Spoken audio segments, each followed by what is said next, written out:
that if anyone wasn't able, thank you, if anybody wasn't able to attend, that they would still be able to review it. So just that housekeeping is out of the way. And I also want to start at the top of it by saying two other thank yous. The first one is that we have a task or working group from our board of directors who are working with us on the strategic planning project, Jennifer Gross, Sheila Jennings, and Bill Logar. So just a big shout out to them for all their support in getting us up and running with this project. And I also want to say a very special thank you to Susie Barbosa Pizzarusso, who is the lead on the project from the Downtown Yonge office and who has done an amazing job pulling this all together. So with all of those thank yous started, I would like to go through a couple of key points about our existing strategic plan and who Downtown Yonge is. And then I will introduce and hand over to our consultant, Will Maneri. So for those of you who haven't seen this data before, just a very quick refresher. Downtown Yonge has about 100,000 residents living in a 10-minute walk of our neighborhood, which is centered around the Yonge-Dundas intersection. We have over 60,000 employees in more than 2,000 businesses. All of those businesses and properties are members of the Downtown Yonge Business Improvement Area. And we also note a very important stakeholder in our neighborhood, which is Toronto Metropolitan University, formerly known as Ryerson, with more than 40,000 faculty and students that come into the neighborhood as part of the campus life there. We also, as a BIA, as one of the 5 largest BIAs in the city, represent over $7 billion worth of commercial real estate. And as of the end of last year, we are also the location of over 40 road and infrastructure projects, as well as private real estate developments. So we're a busy neighborhood. Multiple sectors are represented here. And on top of that, we see some 60 million pedestrians a year. Now, those are the 2022 numbers, so that's even been since the COVID pandemic. And we proviso it by saying that's just going northbound and southbound on Yonge Street. So that's not even counting the cross arterials. So we are a busy, diverse, and energetic neighborhood. And for that, we need to have a plan that encompasses the complexity and different layers that we see in this downtown neighborhood. So the last strategic plan, which was done in 2017, was intended to carry us to 2022. But because of the pandemic, our board made the decision to delay a new strategic plan for 1 year. Hence, we're starting with this year. The key priorities in the 2017 strategic plan were to create a neighborhood that was not only clean, safe, and welcoming, which we see as a very foundational piece, but was also economically strong, something that remains important, but within the context of pandemic recovery particularly, is livable and vibrant, because if we don't have people wanting to come to this neighborhood, our businesses will never thrive, the neighborhood will never feel activated and strong and vibrant and energized, and has a cohesive identity that it represents something unique in the greater city of Toronto, which has so many neighborhoods. So that has been the 4 priorities that we put in place from 2017 and have worked diligently to move towards.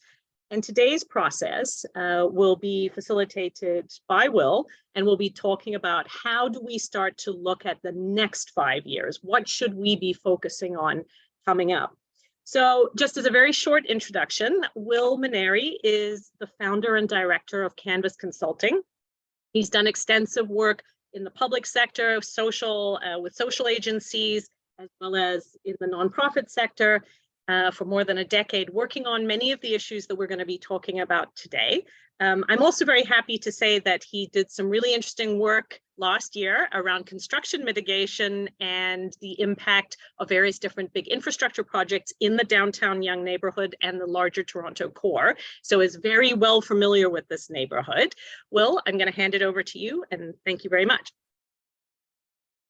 Perfect. Thanks so much, Pauline, for the kind introduction. So as Pauline has mentioned, my name is Will Maneri, and I'm the consultant project lead for this project. A little bit under the weather today, so I'll apologize for the smooth baritone voice, but I hope you all can hear me. And while I can't express it in my voice, very excited to be part of this project and important work. We've been saying all along, today is really the appetizer for this project. It's to introduce the concept, what we'll be working on, what are some of the key steps in the process, and most importantly, what are the ways for you each individually to get involved. We have space set aside at the end for Q&A, so I'll try to keep the presentation and remarks to about 10 minutes or so, relatively rapid. So we've got lots of space for the many keen participants we have here today, just to ask questions about the process or provide some initial input as we're starting to get going. You'll notice we are on Zoom today, which we're all very familiar with from the last couple years, but just in case, we're going to use a couple of the functionalities within Zoom, and I just want to make sure everybody's comfortable before we get going. So first of all, at the bottom middle or so of your screen, you'll see a chat function. Please use that at any point during the discussion for comments, for other questions, for other things you want us to know or be thinking about through the presentation. We ask that you remain civil and that it is appropriate and polite. But if I could ask everybody just right now to show you know where the chat function is, know how to use it, just say a quick hi or hello, something like that to the group, just to show us that you've found the chat function, you know where to go. Thanks, Dave. We're getting us started there. Right. Just give a moment or two. Thanks, Sarah, Marina, Zaid, Brandon. Awesome. Looks like we found the chat function. We expect it to be lively and active, and we'll have a couple instances throughout the discussion where we ask you to use that. The one other feature, this is the last little bit of Zoom tutorial we want to do. When we get to the Q&A section, you'll notice you are all on mute. That's just so we can get through the content today. No offense intended. We'll ask that you use the raising hands feature if you want to contribute as part of the Q&A. So similar to the chat, if you could ask folks to just find themselves in the reactions tab at the very bottom right portion and press the raise hand bit. We won't do questions now, but just show us you know where it is and that folks are able to find it. Just take a moment.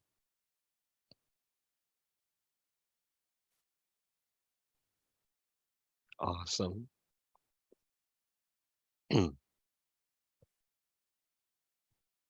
Great. Looks like folks are able.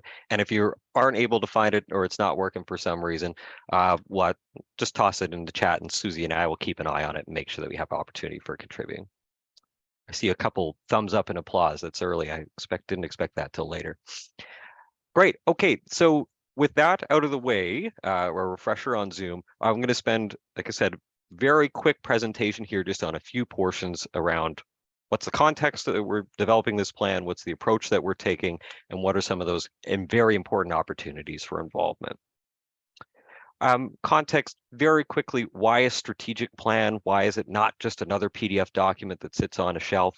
You know, it is an opportunity to assess honestly and transparently what is working in the neighborhood with the BIA, with its partners and others today. It's a chance to take stock of the many changes that we know are underway in the community and what they mean for us. Also, a chance for some creativity to explore what else we can do to better address members' needs is really the priority for the BIA. It's also a way to ensure that BIA is focused on the areas that matter most, set clear priorities, determine what the trade-offs are, and make those trade-offs. And then finally, it's a communication tool to clearly articulate what the BIA is all about, what's its vision, what's its plan, who does it want to be. So it's an important part of setting the organization up for success for the next couple of years. As Pauline mentioned, there's 4 overarching strategies as part of the previous plan around safety, around the neighborhood economy, around the facilitation of conversation and partnerships with others, and around shaping the actual physical realm and evolution of Yonge Street itself. But what we know is that there's many changes in the environment since that last plan was created.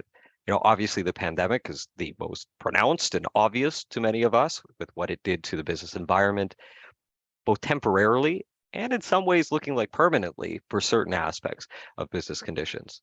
We also know there's been an enormous and very intense period of development in the community, and that has big implications as well. And then we've seen both in the news and our own personal experiences, some of the social issues playing out across the city, playing out here in downtown Yonge as well. Those are just a few. They're just a sampling of some of what we've heard. So using that chat function that you all have so enthusiastically endorsed just a moment ago, be interested, just take a moment and reflect. For those of you who've been around since the last strategic plan, what else has changed beyond these 3? Or for folks who are more recent, what have you seen that we also need to take into account as part of the environment for this plan?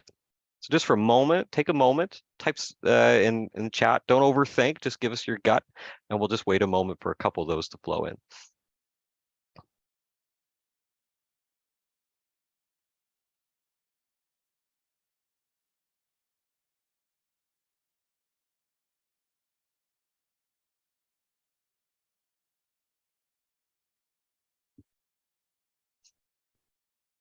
Don't see too many in the chat just yet. Either we've got a shy group or everybody's thinking very deeply and hard about what they want to put. Okay, Zaid, safety covered off. Well, it covered off, but there's many dimensions to safety, Zaid, so I think it's a good point to flag and emphasize. Rebecca, around empty offices, great point. Big impact on the public realm, what we do.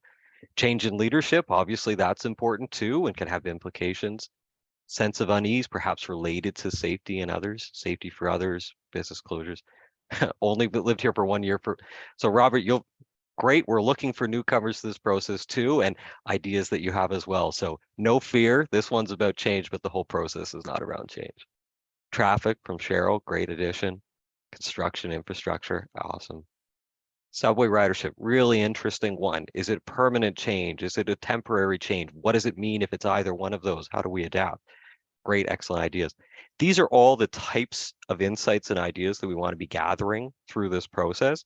And so today's is just a kind of quick fix to give a couple more, and please keep adding them into the chat. But a big portion of this project over the next couple months, you'll hear, is gathering ideas on what we've seen change and some of these challenges. Great, thank you for everybody for indulging on that. So with that in mind, the past plan that we have that provided a good foundation for work over a couple of years for us taking stock of some of the many changes that are happening. How are we designing a project approach in order to accommodate and interpret all of that?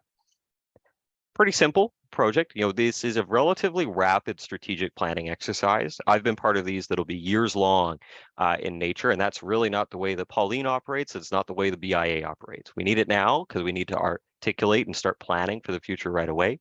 So this is a relatively rapid process, aiming to wrap up by the end of July or so. The intent is to spend the next month or two really in consultations more elaborate than this through some of the tools we'll mention in just a moment to gather ideas on what has changed, what can we do, what should we do, what are we able to do as a BIA. Just start to set the framing for what's the situation we're in and what are some of the opportunities in front of us. The next phase, which will be in the early summer or so, May and June timeframe, we'll be looking at that long list of priorities and saying, how do we prioritize amongst them? Which ones are the most important? Which will be most impactful for our members? Which ones are we able to express the greatest degree of control over? Because not everything will be up to the BIA to do. So key part of prioritization will be making those types of decisions. And then finally, mobilization. This is where the plan becomes a plan, is where we take the ideas, the concepts, the themes, and turn them into an actionable roadmap for the members of the DYBA team. This is where we set timelines, where we establish resources, the guts and the operational details behind what the plan will mean. Now, that's the big picture, how this works. The last little bit of my presentation, that I promised to be quiet and move to Q&A, is how does everybody on this call get involved? There's lots of opportunities beyond putting good ideas in here in the chat or in the Q&A, and I want to share a few of those with you today. But first, just a note on our guiding principles as we do the consultation. We recognize there has been a ton of consultation in recent years for yourselves as busy community members or business owners or property owners. You get surveys and questions all the time. We want to be respectful of that. And so what you'll see from us are consultation activities, surveys, and others that are very targeted to not be redundant with what you got received in the past. We're trying to be very sensitive to everybody's time as part of this and hope that you keep us honest as part of that too. That in mind, a few near-term opportunities that'll start in the next day or two, and we'll be following up with some emails and information on that. So first is you'll see from us a short survey around priorities, just to get basic bearing on what would you like to see as part of this plan, this next plan, and what do you think about some of these changes in the environment? Just helps us set the table and get the ideas on the table. Second is we're initiating a process of BIA member and stakeholder interviews, which will be on a first come first served basis. So get your ticket while it's hot. But these will be brief 30-minute discussions to go a little bit deeper into each of your own individual experiences in the community with the BIA, in your own business or with your own properties as well, and just help add a little bit more color than what we're able to get into in the survey. Those are near term and they'll start basically the next day or two, and you'll see an email in your inbox inviting you to participate or sign up. But that's not all. There will be lots of other opportunities through this project in order to contribute your own ideas. And in particular, we're envisioning a series of in-person open houses or drop-in type sessions for to come see some of the ideas, see what the research is saying, and provide your input and feedback. It's not all going to be virtual. There'll be some in person too, but we're trying to create a good mix of both to make it accessible and open to everybody.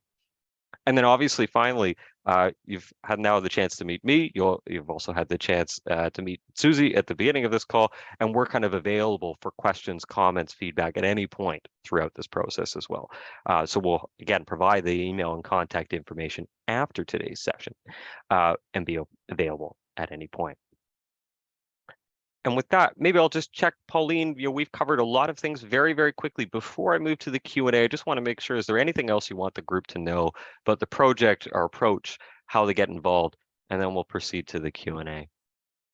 I think you've covered it all off, but what I'd like to do is encourage everybody to be engaged in this process. We are very much about, and those of you who know Downtown Yonge know this has always been the case, we're very much driven to get, hit the ground running, get things going, and make real change.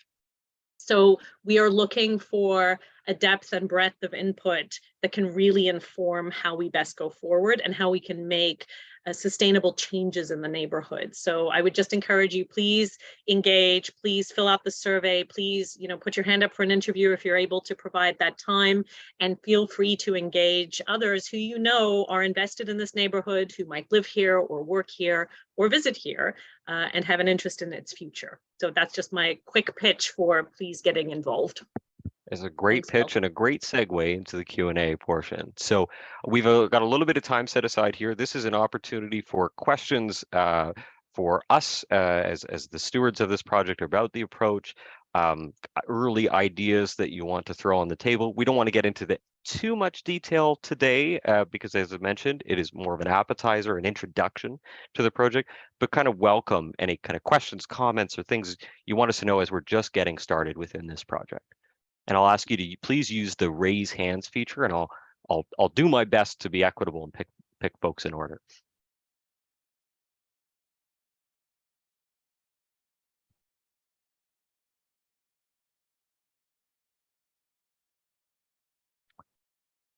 Jacqueline, maybe we'll get started with yourself.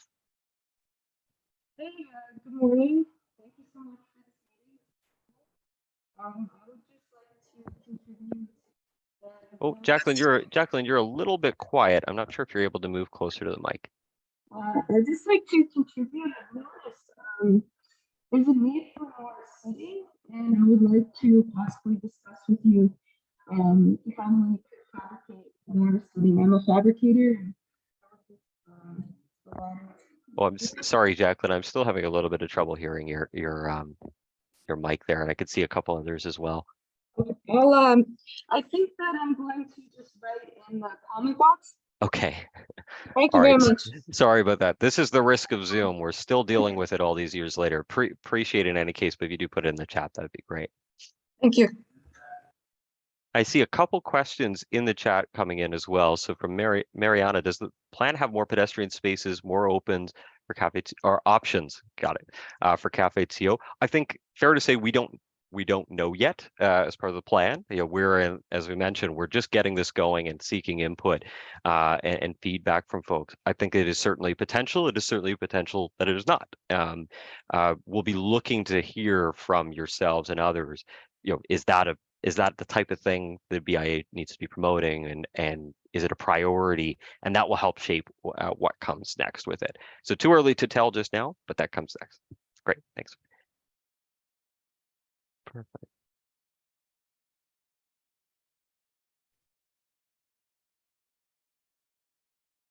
No questions from Robert. That's okay.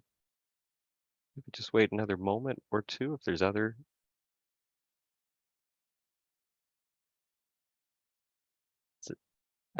Zaid, am I pronouncing that correctly? You want to go ahead? Yeah, it's a tricky name. I go with Zad, although it would be read differently, so it's all good. Thanks so much, Zad. I think no, I'm really interested in this project. I have some strategic planning experience myself, so I was happy to hear that there's a lot of openness to engagement and involvement. One of like almost the suggestions, I'm almost confident it's on the radar. I really like how you mentioned the importance about building on existing research, and I think that's valuable. And you can see Karen Chappell's work, and I believe Pauline, you may be very familiar with it at the University of Toronto School of Cities, and her downtown recovery project is a really strong foundation for looking at all the different variables that contribute to the recovery and also building up downtown cores in a robust way. So it's almost just either a helpful reminder or tip or something that's already on the radar that there's some nice overlap between where we are situated, even physically with U of T nearby and some of the expertise and data that's there. Great suggestion. And we've got the benefit of having kind of a wealth of academic resources in close proximity for some of these topics. And so as part of the upfront stages of the project, we're trying to consume as much of that as we can as well. You know, there's some work out of Canadian Urban Institute and others as well that we're looking to say, what can we learn from best practices from other jurisdictions, from literature? Try not to go too deep into the theoretical and academic, but certainly in consuming it as part of it. So I think it's a great call. It's that. Appreciate it. I see another from Maureen. Does the city have a formal role in the process? Pauline, do you want to speak to that one at all? So for those of you that haven't necessarily worked with us before, a business improvement area is an arm's length agency of the city. We're actually established under Chapter 19 of the Municipal Code, but our funding comes entirely from the property owners and businesses in our area. So our stakeholder group, our primary stakeholder group, is the businesses and property owners in our catchment area. So the city is involved in the sense that we are an agency of the city. We do work very closely with the city, but our primary stakeholders are the businesses and the property owners. Great. And then I also noticed it said, Jacqueline, thank you for typing out your question, given the audio issues. I think the seating and the public space and the accessibility of it, another great point. You'll see, you know, we've got a couple spaces in the surveys that we're sending around. We're asking folks, you know, who else sees that as a priority and as a need? So a great opportunity to kind of contribute and say, heck yes. I look at that and say, we need to have more of that, and we'll see where else others kind of rank and assess it as well.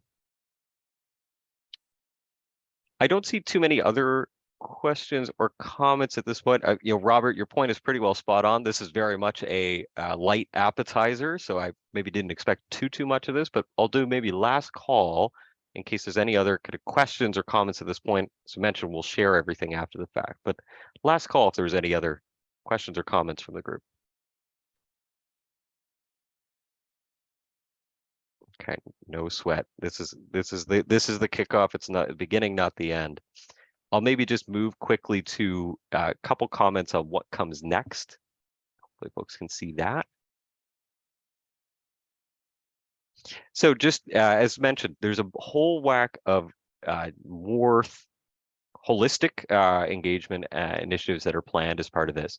And we've created a website, or rather Susie has done the hard work to do this, that will have all of the information that you need around this. This will have the link to the surveys, link to the sign up for interviews.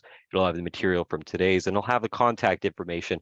If you didn't know a question until you leave the session and say, oh shoot, I should ask that, by all means, you know, reach out and send that along. We'll follow up with everybody who's participated in today and signed up, as well as those who weren't able to make it, point them to all of this information material, but that'll be the hub for this project on an ongoing basis. So with that, I didn't have anything else really to cover. Maybe Pauline, I'll just turn it to yourself if there's any final closing remarks, but again, thank you to everybody for joining and participating today. Lots more to come, but hopefully kind of piqued your interest and got you into the project. But Pauline, I'll maybe turn it to you for some closing Thank remarks. you. So what I think that what we really wanted to achieve today was have an open forum to create awareness about the process and make sure that as many of the stakeholders in this neighborhood are aware that there are ways to engage, that we want your opinion, whether you live here, whether you study here, whether you work here, whether you invest here.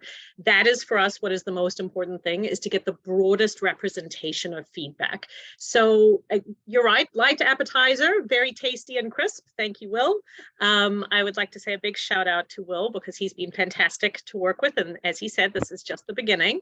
We're all available at the Downtown Yonge office, or as Will put on an earlier slide, you can reach out to him or Susie directly, but please do engage in this process. The more input we have and the greater diversity of input we have, the better decisions that we can make about our strategic direction. So thank you again from all of us, and I hope you get a chance to enjoy some sunshine today. Thanks, everybody. Have a good day.